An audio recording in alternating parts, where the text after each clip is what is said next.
Հակակոռուպցիոն կոմիտեի հրապարակած գաղտնալսումներից հետո, որոնք ուժեղ Հայաստան կուսակցության աջակիցների կողմից առերևույթ ընտրակաշառք բաժանելու մասին են եւ որտեղ այդ գումարները ստացողներին անվանում են շուն ու շանգյալ, բոշա, նշված որակումների թեման դարձել է քաղաքական ու հասարակական օրակարգի մաս։ Կառավարության նիստից հետո վարչապետի ճեպազրույցում էլ դա չշրջանցվեց։ Անդրադառնալով իր նախորդ արձագանքներին Փաշինյանը կրկնեց. ինքը չի կարող մտածել, որ պատերազմի ու նախկինների եռագլուխ կուսակցությունը մարդկանց անվանարկելով կարող է ընտրություններում հաջողություն ունենալ։ Նրանք ըստ Փաշինյանի այդպիսով պիտակավորում են ու մարտահրավեր են նետում Հայաստանի քաղաքացիներին, բայց մյուս կողմից, եթե մարդիկ այնուամենայնիվ ընտրեն այդ ուժերին, իր մտքով անգամ չի կարող անցկացնել նույն պիտակավորումները, որովհետև դա կհակասի իր քաղաքական ինքնությանն ու ծագումնաբանությանը։ Իսկ 2018-ից քաղաքացիներն ունեն ազատ կամ արտահայտման իրավունք։ Հայաստանի Հանրապետության բոլոր քաղաքացիներին կոչ եմ անում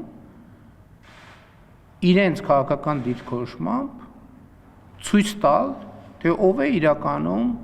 շունուշանգյալը ու բոշան նկատի ունենալով պատերազմի եռագլուխ կուսակցության վերնախավին։ Եվ այո, շատ անհարգալից կլինի իմ կողմից, եթե ես մտածեմ, որ Հայաստանի Հանրապետությունում կան քաղաքացիներ, ովքեր պատրաստ են պատերազմի եռագլուխ կամ որ նույնն է նախկինների եռագլուխ կուսակցության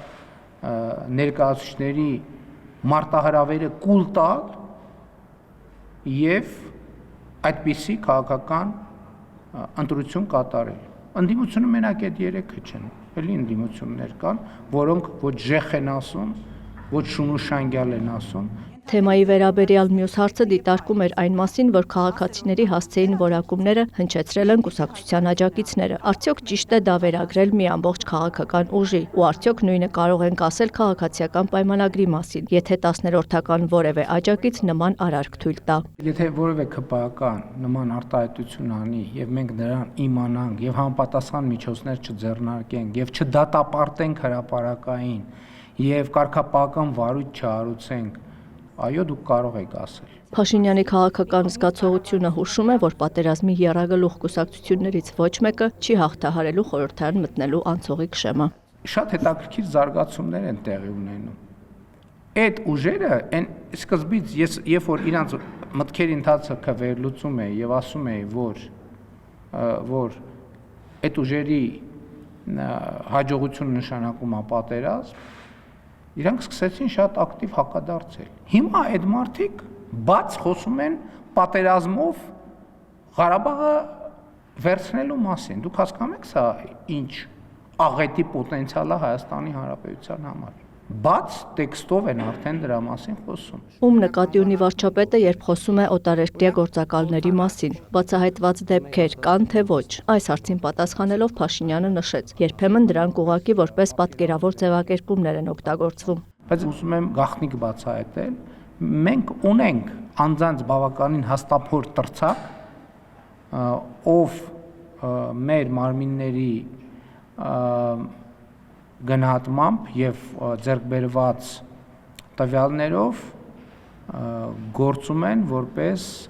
են այլ երկրների օրակարգով, դա տարբեր ձևով է։ Եթե այդ մարդիկ դեռ ազատության մեջ են, դա նշանակում է, որ իրենք դեռևս այդ լրտեսության գիծը չեն հատել, բայց գործում են այդ տրամաբանության մեջ։ Այն դեպքերում, երբ որ արդեն գծեր կհատվեն, կան, որ շատ մոտիկ են, գծին սենց եզրով քայլում են, երբ որ հատեն կլինի հակազդեցություն, բայց այն, որ այսօր այդ կարգավիճակի մեջ են, ես այդ մարդկանց ցուցակում ունեմ, անուն ազգանունով, կոնտակտներով, ես խոսում եմ առաջին հերթին քաղաքական դերակատարների մասին։ Վարչապետը հաճախ է ասում, որ արդարության ու արդարադատության հասնելու առումով լուրջ հաջողություններ կառավարող ուժը չունի եւ խնդրի լուծումը նաեւ կապում է Երդվյալ ատենակալների ինստիտուտի հետ։ Նոր սահմանադրությամբ այդպիսի դրույթ ամրագրելու հանձնառությունը քաղաքացիական պայմանագիր կուսակցության նախընտրական ծրագրի մաս է։ Վարչապետը փորձագետների քննարկմանն է թողնում, թե աշխարհում Երդվյալ ատենակալների գոյություն ունեցող մոդելներից հատկապես որն է նախապատվելի Հայաստանի դեպքում, բայց նշում է, որ նոր սահմանադրության ընդունմամբ դատական համակարգում էական փոփոխություններ պետք է տեղի ունենան։ Նույնիսկ կա առաջարկ, որ սահմանադրության անցումային դրույթներում մենք ունենանք դրույթ, որ սահմանադրության ընդունման պահից բոլոր դատավորների կարգավիճակը վերաձևակերպվի որպես դատավորի պաշտոնակատար կամ պարտականությունները կատարող եւ X ժամանակում միայն բարեվարկության նոր ստանդարտի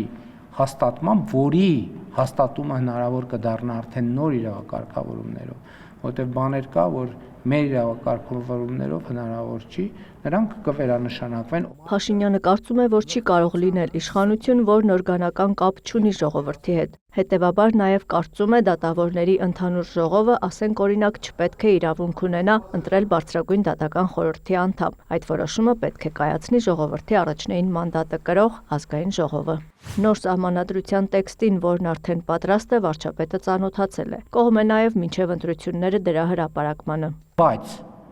խնդիրն այն է, որ մի քանի սկզբունքային եւ կարևոր նյուանսների շուրջ, որը կապված է պետական կառավարման համակարգի կարգավորումների հետ, որոշակի բանավեճ կա կառավարական եւ քաղաքական թիմում,